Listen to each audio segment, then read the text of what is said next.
They told you Africa had no industry, no metallurgy, no economic output worth recording.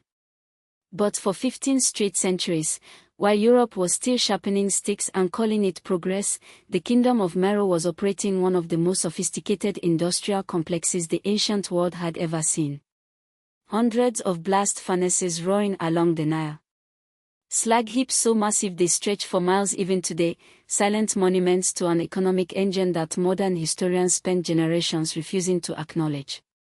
Nubia was forging more steel than every European nation combined, for 15 straight centuries, and they still had the audacity to call it the European Age of Steel. This is not mythology. This is not Afrocentric conjecture. This is archaeology. This is GDP data. This is the history they buried under someone else's story, and today we are digging it back up. To understand what Meroe truly was, you have to stand in the Botana region of what is now northeastern Sudan, roughly 200 miles northeast of present-day Khartoum, and look around. This is not the landscape of a primitive society scratching at the earth. This is the heartland of a civilization that ruled the Nile Valley for over 1,000 years. The Kingdom of Kush, with its royal capital eventually relocated to Meroe around 590 BC, represented the culmination of a Nubian civilization stretching back to at least 2500 BC. But it was at Meroe, between approximately 800 BC and 700 CE, a span of 15 centuries, that something extraordinary unfolded. The city became the ancient world's preeminent iron smelting center, a fact confirmed by archaeological excavations beginning seriously in the early 20th century and continuing through the work of scholars like Peter Shinny, whose decades-long digs at Meroe in the 1960s and 1970s revealed the industrial scale of what had happened there. The geography was intentional. Meroe sat at the convergence of three critical resources: abundant iron ore deposits in the surrounding hills, vast forests of acacia and other hardwoods along the Nile basin to fuel the furnaces, and the river itself as the great artery of trade and transport. The city was not accidentally industrial. It was architecturally engineered for production. The furnace sites, now partially excavated, show evidence of continuous operation across multiple generations. The slag heaps, the waste byproduct of iron smelting, cover areas of land so extensive that early European explorers in the 19th century initially mistook them for natural geological formations. It took trained archaeologists to recognize what they were looking at, the industrial refuse of a civilization that had been smelting iron on an almost incomprehensible scale.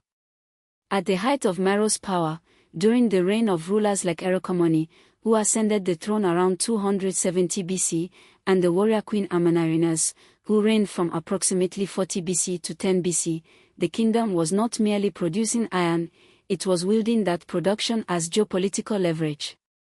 Amanarinas is among the most remarkable figures in the ancient world, a queen of extraordinary military and economic cunning.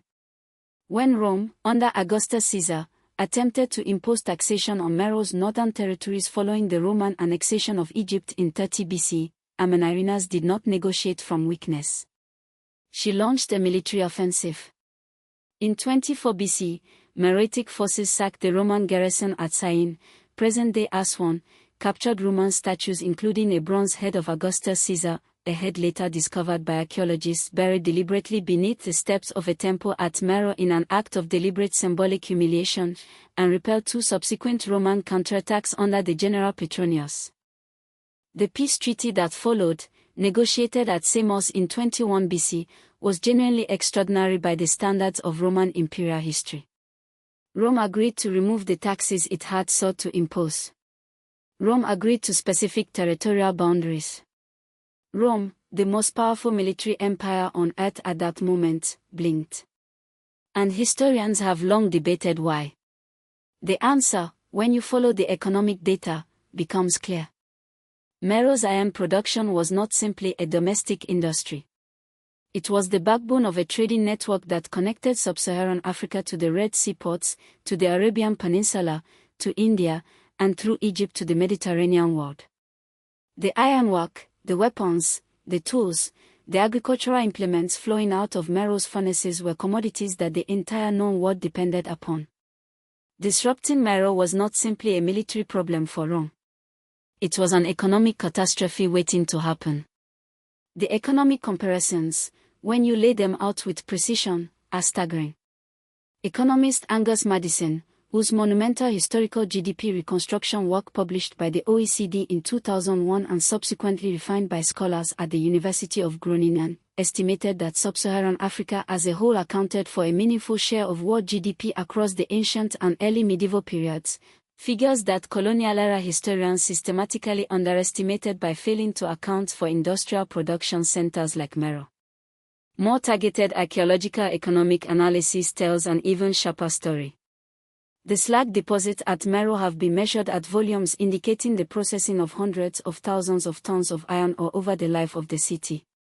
By contrast, iron production in ancient and early medieval Europe, from the Roman smithies of Gaul, to the small forge operations of Anglo-Saxon England, to the early medieval centers of the Rhineland, was fragmented, geographically dispersed, and volumetrically modest.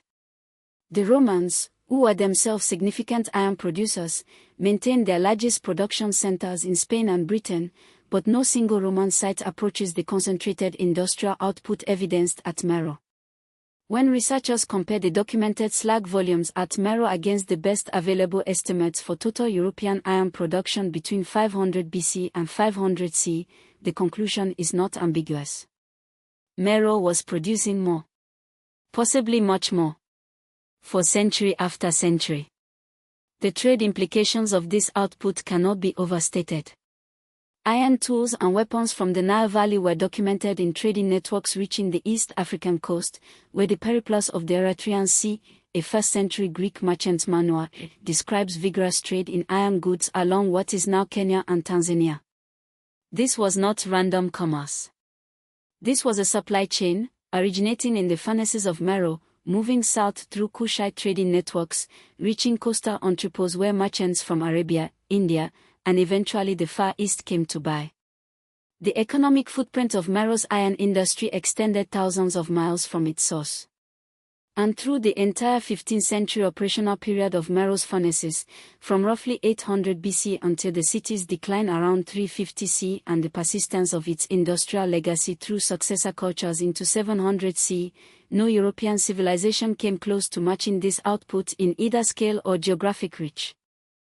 Now we arrive at the part of this story that demands we ask a harder question. If the evidence is this clear, if the slag heaps are this visible, if the trade records are this explicit, if the GDP reconstructions point this unambiguously toward Meroitic industrial dominance, then why is this not in every history textbook? Why does the phrase, Iron Age Africa, remain absent from the standard curricula taught in schools across Europe and America? Why, when the topic of ancient metallurgy arises in mainstream historical discourse, does the conversation reflexively pivot to the Hittites of Anatolia, to the Romans, to the Celtic ironworkers of Northern Europe, and not to the civilization that was outsmelting all of them simultaneously? The answer requires us to be honest about the machine